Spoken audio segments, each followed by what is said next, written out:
You know, politics has usually been pretty predictable. Most of my life, I could pretty much look at the grand scheme of things and kind of see where each party was headed.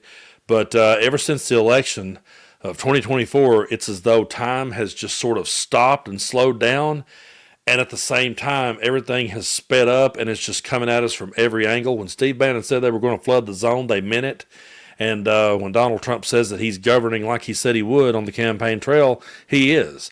And we've been trying to throw warnings out there and raise the red flags for a long time.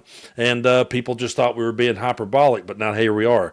The one thing, though, that you can always count on when it comes to politics is whenever one side gets nervous about the other side having a potential front runner or a potential voice for that party, especially when it's someone on the left who starts to have a voice that resonates with people, you will always see the Republicans shift gears and start to immediately paint the next up and comer as a total idiot. And I could go all the way back actually to when George W. Bush was president and they realized that Barack Obama was going to be the next voice. They immediately went after Barack Obama and began running him in the ground. They stopped completely talking about everything that was going on and put all their focus on Obama. Then when Obama got elected, and then when he got reelected, if you'll notice after he got reelected, they shifted all of their attention to Hillary Clinton. And all you heard about was Benghazi, and they just spent every moment painting Hillary Clinton as the villain. Well, now they're doing that, and they've actually been doing it with this person for quite a while, and that's AOC. The right wing absolutely fears AOC, and Senator John Kennedy is one who just loves to sit and throw his insults at her and get everyone laughing. And I'm going to show you a couple of clips because, trust me, he's worried that AOC is resonating with the American people. So here he is attempting to take a jab at her, and we're going to look at a few of these because I want to show you how these people work. Take a look. In terms of the Congresswoman, look, I encourage her to run.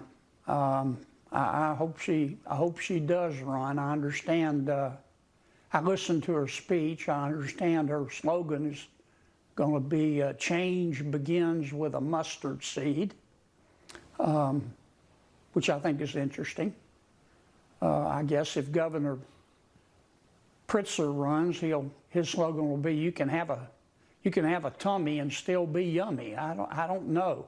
I just think with the Congresswoman, if you scratch the surface, you get more surface. I don't think she has the intellectual firepower to run a campaign or to be president, but I hope she does. Imagine sitting there throwing insults at someone and saying that they're not intellectual enough to be president when Donald Trump is sitting in the Oval Office and you're applauding everything that moron does. The gall that this dude has is absolutely off the charts, but this ain't the first time he's done it. Take a look at just a few weeks ago. Think of the new leadership, Jasmine, AOC, and Bernie. I consider Congresswoman Ocasio-Cortez to be the leader of the Democratic Party. She's entitled to her opinion. I'm entitled to mine. As I've said about her before, I think she's the reason there are directions on a shampoo bottle. And our plan for dealing with her... You didn't plan that out. We got to hurry. Our plan for dealing with her is called Operation Let Her Speak. But folks, this really isn't the first time that they've went after AOC. As a matter of fact, I've got a clip here I'm going to show you from 2019 and listen to him saying the same thing back then. She's entitled to her opinion, and then throwing another insult. They're entitled to their opinion. They're Americans, but I'm entitled to my opinion, and I just think they're left-wing cranks, and they're the reason that their directions on a shampoo bottle. I think we should ignore them. Yes. And they are destroying the Democratic Party. It's just, I'm appalled that so many of our presidential candidates are falling all over themselves to try to agree with the four horsewomen of the apocalypse. Now, they're entitled to their opinion. But of course they are. But I'm entitled to say that they're whack jobs. So yeah, that was 2019, and there he was saying the exact same thing, trying to be a smartass, trying to be a wise guy, trying to get someone to crack up laughing. And the sad part is there are people out there and there are people out there who have already bought into this narrative that AOC is a complete moron and should have no authority and should never be near the Oval Office. Meanwhile, they're the people that gave us Donald Trump. They're the people that gave us Marjorie Taylor Greene. They're the people that gave us Lauren Boebert. They're the people that gave us Matt Gaetz. There's so many people that I could sit here and name that they gave us that are complete, total morons and should have never been anywhere near a cabinet. Hell, Donald Trump's entire cabinet of clowns, none of them are qualified. But you'll never hear them say a word against them. Oh, they're patriots. They're true Americans. It's all BS. The truth of the matter is they've always been afraid of AOC because what she talks about, the core issues at hand, have always resonated with the American people. We've gotten sidetracked with all this WWE rhetoric bullshit that we're trying so hard to move past and move forward. And we want to get people talking about the issues at hand again. AOC's doing that, and that terrifies them because over the next couple of years, as Donald Trump just continues to let his followers down and they don't get what they wanted, people like AOC's words are going to ring in people's ears harder than expected come the next election. Like my uncle used to say, there will be people who will go in there and hold their nose and vote for her in order to bring about a change because by then they will have had enough of this MAGA bullshit. But I want to show you this clip that Team AOC put together. And notice how scared the Republicans are because she's talking about what matters. Take a look. About Mike Johnson on the television saying we got to stop all these able-bodied men from being on Medicaid. We have to eliminate people on, for example, on Medicaid who are not actually eligible to be there. Only 2% of people on Medicaid are able-bodied and looking for a job. Only 2%. Able-bodied workers, for example, young men who should never be on the program at all. First of all, like it's a crime for someone to have health care in America. Healthcare is a human right in America, and everyone should have it. Everyone should see a doctor. We must end the indignity of not being able to afford medicine, a doctor's appointment, being able to take care of one another.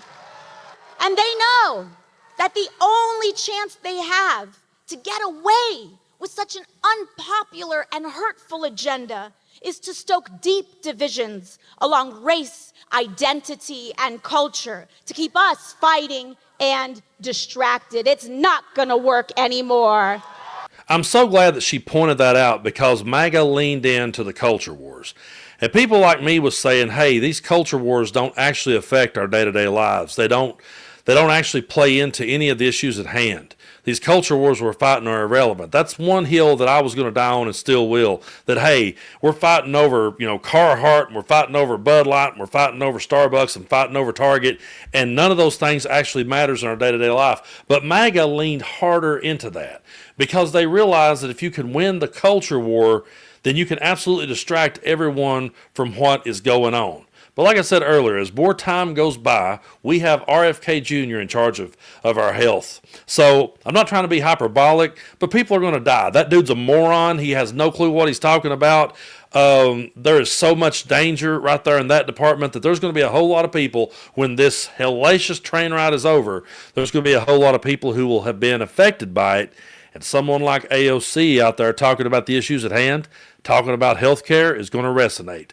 Talking about workers is going to resonate. Talking about all of us having a fair shake in this world, it's going to resonate once they realize that these culture wars they fought were worthless the entire time. I'm never going to stop calling that stuff out. And I've had people in the past say, well, Brando, if Kid Rock's blowing up Bud Light, you don't really need to talk about it. Don't give him the attention. That's all he wants. It's not about giving him the attention. He's a rich dude. He's going to be fine, and he's doing it for the money, and he's doing it because he's a grifter. I get that. The reason why I do it is for the people that lives right around me, the young kids that are coming up and they're getting out to the workplace for the very first time, and they're learning what it's like to struggle, and they're learning what it's like to get by in the world. Maybe if they hear me point out that, hey, Kid Rock shooting up his Bud Light did not mean anything in your world. It didn't help you pay your bills. It didn't help you take care of your mother. It didn't help you take care of your sick grandfather. It didn't help you do a damn thing. All it did was got you worked up and made you flex for a minute. That's it. So I'm always going to call those things out and point them out because I want people to understand every day there's new people coming into the political discussion. that don't know what they're really talking about. They've got no experience in it. They're learning as they go. And they think that this style of politics that Donald Trump has ushered in, they think that's normal. They think it's sane because the mainstream media has went out of their way to same-wash it. The bro podcasters have went out of their way to same-wash it. The ministers and the preachers and the evangelicals have went out of their way to sane-wash it. So someone has to stand up and say, no, it's batshit insane. Someone has to be the one to call it out, and that's what we do. There are so many great content creators, so many great networks. Shout out to Midas Touch. Shout out to so many who are out there doing the work and putting it in, and they're resonating with people. And AOC is drawing massive crowds, and she's resonating with people. Why? Because she's talking about the issues at hand, and she's speaking to people who are sick and tired of the culture wars. And once they've had another good dose of Donald Trump, and this one's going to be worse. This one's going to be way worse. I really hate to use this analogy, but this is like when someone does a bad batch of acid once, and then they go, well, maybe we just didn't do enough of it. Let's try it again. Yeah, that's kind of like what happened with Maga. It was like, that was a really bad trip. You probably shouldn't touch that shit again. But by hell, they touched it again. And now we're all, in the words of the Grateful Dead, on one long, strange trip. Somebody has to be the voice of reason, and we will continue to do so. And I appreciate each and every one of you for hitting that subscribe button. And if you haven't already, do it. Help us get to 1 million. And I truly appreciate each and every one of you.